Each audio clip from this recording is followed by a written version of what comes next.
আজ বহু বছর পরে আপনাদের সাথে দেখা হলো, 22 বছর পরে। আপনাদের এখানে শেষ এসেছিলাম আমি 22 বছর আগে, প্রায় 2005 সালে বোধহয়, না 2004 সালে, 2004 সালে এসেছিলাম। কয়েকবার এসেছিলাম তখন, 4 আগে কয়েকবার এসেছিলাম।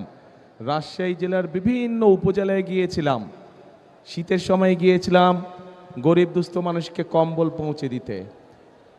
গরমের সময় গিয়েছিলাম মা বোন, দুস্থ মা বোন নারী যারা ছিলেন তাদেরকে এসে হাঁস ছাগল এগুলো বিতরণ করার জন্য।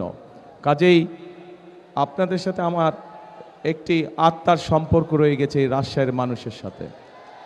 যেহেতু এটা নির্বাচনী জনসভা, নির্বাচনী জনসভায় কি হয়ে থাকে, নির্বাচনী জনসভায় এক দল আরেক দল সম্পর্কে বিভিন্ন কথা বলে থাকে। তবে আজকের এই নির্বাচনী সভাটা আমরা ভিন্নভাবে করতে চাই, ভিন্ন কথা বলতে চাই। কি সেই কথা? আপনাদের কথা আমি বলতে চাই, জনগণের কথা আমি বলতে চাই, এলাকার মানুষের কথা আমি বলতে চাই। যেই কথাগুলো বললে, যেই বিষয়গুলো আলোচনা করলে পরে মানুষের উপকার হবে, এলাকার মানুষের উপকার হবে, জেলার মানুষের, উপজেলার মানুষের উপকার হবে।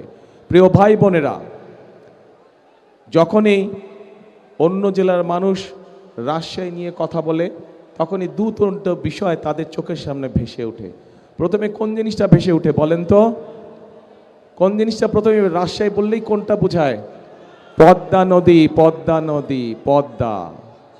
তো এখন কিন্তু দুঃখজনক ব্যাপার হচ্ছে, এই যে পদ্মাই বলেন, তিস্তাই বলেন, ব্রহ্মপুত্রই বলেন, যেই নদী বলেন, পানি আছে কোনো পানি নাই। পদ্মার সাথে যেই খালগুলো সেগুলোতে কোনো পানি আছে? কোনো পানি নাই। এরপরে আসেন, রাজশাহী বললে কি বোঝায়? শিক্ষা নগরী, তাই তো? শিক্ষা নগরী বোঝায়। এই নগরীতে বহু শিক্ষিত, উচ্চশিক্ষিত মানুষ আছেন, কিন্তু তাদের মধ্যে বহু মানুষ আজকে কর্মসংস্থানের অভাবে ঘরে বসে আছেন। ঠিক ঠিক। এখানে আইটি পার্ক করেছে, কিন্তু কোনো কাজ হয় না। আইটি পার্কে হয় কোনো কাজ?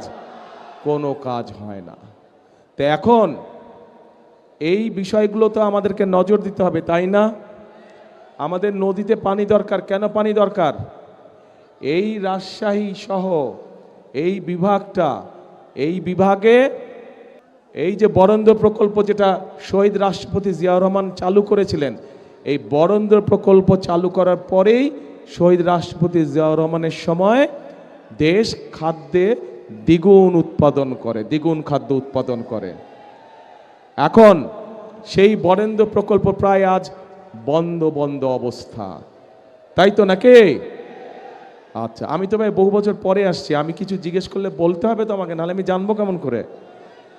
আচ্ছা, এই বরেন্দ্র প্রকল্প দেশনেত্রী খালেদা জিয়ার সময় শহীদ জিয়া যেটা রেখে গিয়েছিলেন, দেশনেত্রী খালেদা জিয়ার সময় এটিকে আরও বড় করা হয়েছিল এবং পরবর্তীতে বিশাল একটি প্রজেক্ট আকার ধারণ করেছিল। শুধু যে খাল, শুধু যে রাস্তা তা না, এটাতে বনায়নও ছিল, বনের ব্যবস্থা ছিল, ছোট ছোট বনের ব্যবস্থাও করা হয়েছিল। কিন্তু বিগত 16 বছর আমরা দেখেছি যে এটাতে কোনো কাজ নেই। স্বায়ত্তশাসিত প্রতিষ্ঠানের মধ্যে এই বরেন্দ্র প্রকল্প সবচেয়ে বড় প্রকল্প ছিল, যাদের নিজস্ব বাজেট ছিল প্রায় 1000 কোটি টাকা। কিন্তু সেই বরেন্দ্র প্রকল্পকে ধামাচাপা রেখে দেওয়া হয়েছে।